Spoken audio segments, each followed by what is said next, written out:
So NASA had their public meeting about UAPs, or unidentified anomalous phenomenon, or unidentified aerial phenomenon as well.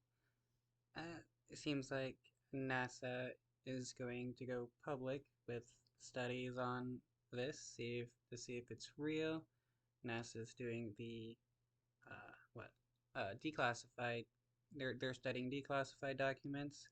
Arrow is going to study classified documents, and they're going to correlate their findings to see if any of these things are actually anomalous.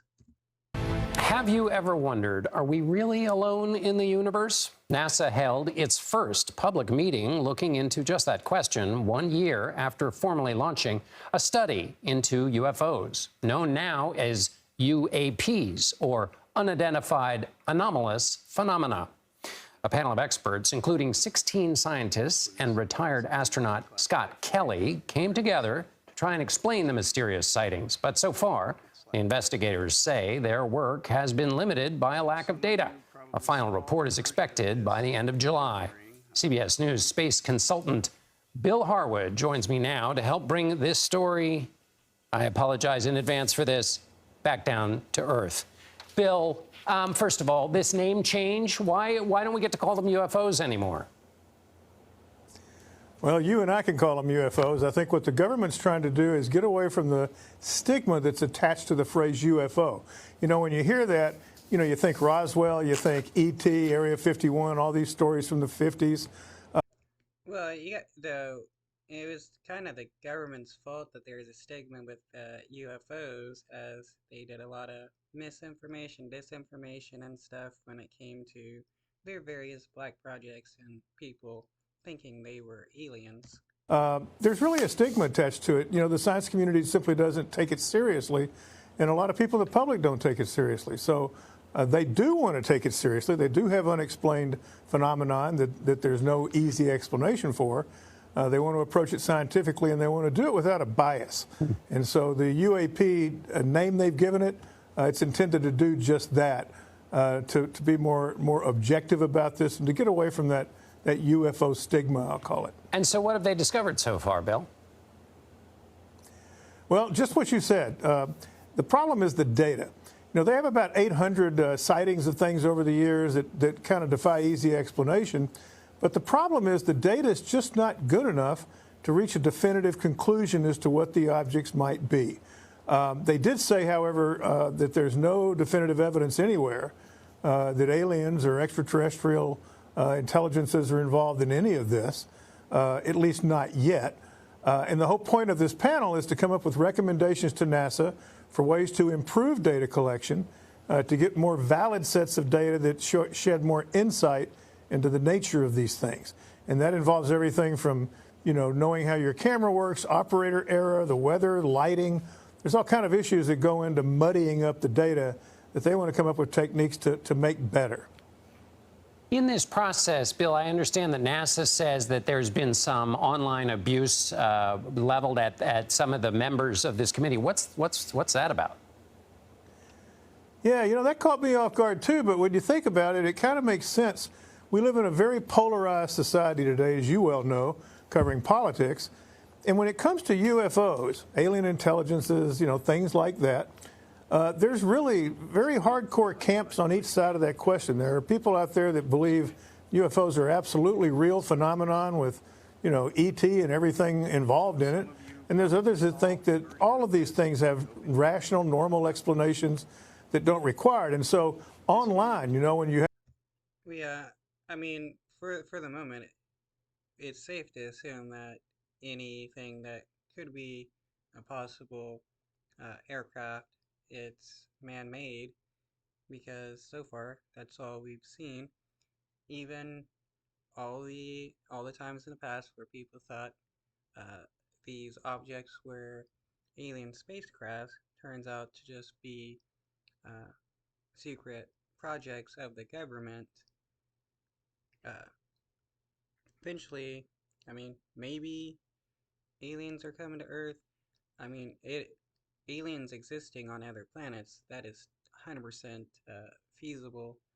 to happen.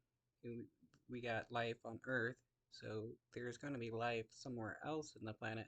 But is I mean, not on the planet, but in the universe. But is that life visiting Earth? That's a whole different story. You have a hearing like today, even while this was going on, and if you look at comments, some of them are pretty harsh, about, you know how that works. Sure, you should see my so comments, that's what they're Bill. talking about. People, I don't look at mine, but that's really what we're talking about here. It's there's some very hardcore people on both sides of that equation, and they make their voices known. And does that go back to your original point about the stigma, that basically to shake off some of that calcified opinion on either side that was before, because now they're trying to do something serious and scientific?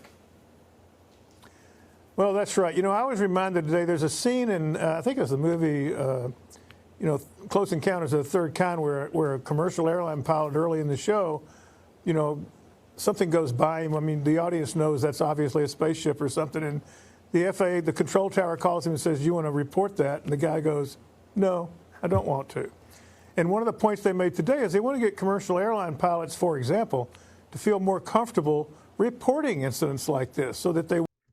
Well, the reason why they're not comfortable reporting it, because they would always be, again, I guess trying to remove the stigma. Well, though, any airline pilot or military pilot that would report something like that would usually immediately get removed or put on leave from their job and evaluated. Though in other nations, their governments have been more laxed on their military and stuff reporting UFOs or UAPs. Like Mexico has been open about it for a long time now. They won't feel like they're going to be ridiculed or embarrassed later. They want to get beyond that so that people feel comfortable reporting what they see. Because, John, clearly, if you've seen some of those Navy fighter pilot videos that we've all seen in recent years, I mean, there are some strange things out there that could use an explanation. And they want to get more people to chip in and help them figure out what that is. And then very quickly, the small clip that he showed previously, that was actually just planes landing. The camera was on a platform that was moving, made it look like the lights were moving in a weird fashion, but the planes were actually farther away than what the lights look like, and come to find out, it was just planes landing at a runway. what do you anticipate will be in the final report this July? That's a good question. I think they're going to have some procedures and techniques they hope will improve it. One of them they mentioned that's really interesting. They point out that the cameras in your cell phones have all sorts of sensors. And if you had a custom app for that, you could feed data directly to a central website where location, the magnetic field, all kind of things like that, that could feed into that observation and make it more data rich. Yeah, that I was thinking they should, like what scientists have done with some other studies and fields, enlist citizen scientists, as they call them, to help collect data and feed that back to groups of people that can then analyze the data and figure out, if UFOs are actually aliens, or what is some of these phenomenons that are happening. So I think we're going to see some innovative approaches like that to try to improve that data quality that you mentioned at the very top. Bill Harwood at the Kennedy Space Center. Bill, it's always